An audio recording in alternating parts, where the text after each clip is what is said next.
6টা বাজার 2 মিনিট আগে কুলপুদ্দি বাজারে ওদিকে থেকে মাদ্রা থেকে একটা রিক্সায় আইসা আমাকে দেওয়ার দোকানদারে বলতেছে কি আমার একালি কলা দেন একটা কেক দেন।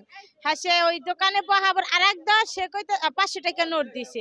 নোট ভাঙটি নাই, সকালবেলা ভোরে দোকান খুলছে। আপা এত ভোরে দোকান খুলছি, আপনি কলার কাস্টমার এত ভোরে কোর থেকে আইলেন? কয় কি আমি আইছি কালীগঞ্জ তোর হসপিটাল যাই। তা ওই যে বাচ্চা আড়াইছে এর ভিতরে উনি একটা টাচ মোবাইলে দেখছে যে ওই যে ফুটেকছে ওনার মতো ওরকমই লম্বা ওরকমই শুকনা, এই ওনার মনে সন্দেহ হয়েছে। তারপর বলছে কি আপা এটা বসেন আমি টাকা ভাঙ্গাই আনি। ভাঙ্গাই ওনার কথা কই আর একজন ওনার লাগে অনেক কথা বলছে। বলার পরে হাসে জিগাইছে আপা আমাকে তো হাসপাতাল থেকে একটা বাচ্চা চুরি হয়ে গেছে, আমার তো মনে হয় আমনে সেই লোক। এই উনিকে আমার টাকা লাগবে না আমি জায়গা। উনি আর টাকা থুয়েই হামতম করে যাওয়া ধরছে যে রিক্সায় উঠা। এই আমরা এই লোকজনের টাইম না ধরে নামাইছে, নামানোর পরে কইছে আমনে এই তো সেই লোক। মানে ওই যে নীল প্লাস ওই আবার ওই জনের হাতে লাগানো ছিল ওই দেখে ওনারা ফলো করে হালাইছে। ফলো করার পরে উনি জোরাজুরি করে আমি থাকবো না যাইম গিয়া। পরে ওনার হাতে মোবাইল নিছে, মোবাইল নিয়ে কয় কি আপনি এই বাচ্চা নিছেন? আপনি কয় আমি বাচ্চা নিছি, বাচ্চা আমার কাছে না, বাচ্চা আর একজনের কাছে, আপনাকে ধরাই দিতে আসি। এই মোবাইলের লক খুলে ফোন দিয়ে খালি কথার ভিতরে কথা বলছে হ্যার সাথে এইটুক আপা বাচ্চার লেগে আমারে ধরছে, আটকাইছে। আটকানোর পরে এই মনে করেন ওই ডুয়ার শিকার যাওয়ার পরে চতুর্পাশে মারধর শুরু করছে, পরে মোবাইল কাটটা দিছে। এই নগদ পেমেন্টে 500 টাকা পর্যন্ত ক্যাশব্যাক আর লেনদেনে প্রতিদিন ডিপ ফ্রিজ এবং ঘন্টায় ঘন্টায় এসি টিভি সহ দারুণ সব গিফট। কুলবুদ্দি নামক স্থানে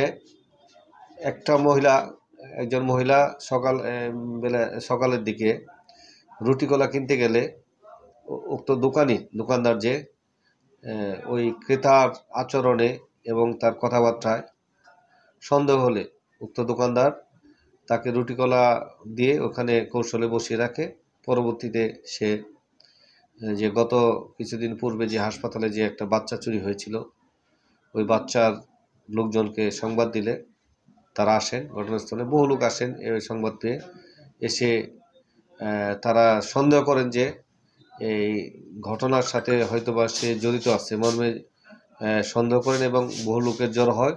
পরবর্তীতে যেহেতু বহু লোকজনের জমায়েত হয়েছে, বিশৃঙ্খলা ঠেকানোর জন্য আমাদের থানা পুলিশ উক্ত ঘটনাস্থল থেকে ওই মহিলাটাকে থানায় নিয়ে আসছে নিরাপদ হেফাজতে এবং তার বিষয়ে আমরা তদন্ত অব্যাহত রেখেছি। ঘটনার সাথে সে জড়িত থাকলে তার বিরুদ্ধে আইনানুগ ব্যবস্থা গ্রহণ করা হবে। তাকে জিজ্ঞাসাবাদ অব্যাহত আছে। সে এখনও ওইভাবে স্বীকার করেনি যে বাচ্চা চুরির ঘটনায় সে সংশ্লিষ্টতার কথা স্বীকার করেনি।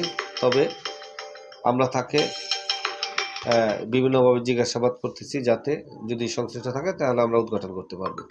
আর যদি তার সংশ্লিষ্টতা না পাওয়া যায় তাকে তার প্রকৃত গার্ডিয়ানের নিকট হস্তান্তর করা হবে। আইডি কার্ডে তার নাম সে হিন্দু সম্প্রদায়ের লোক, হিন্দু। তার যে ওই ভিডিও ফুটেজ ওই দিনের, এটা আমরা যাচাই বাছাই করছি।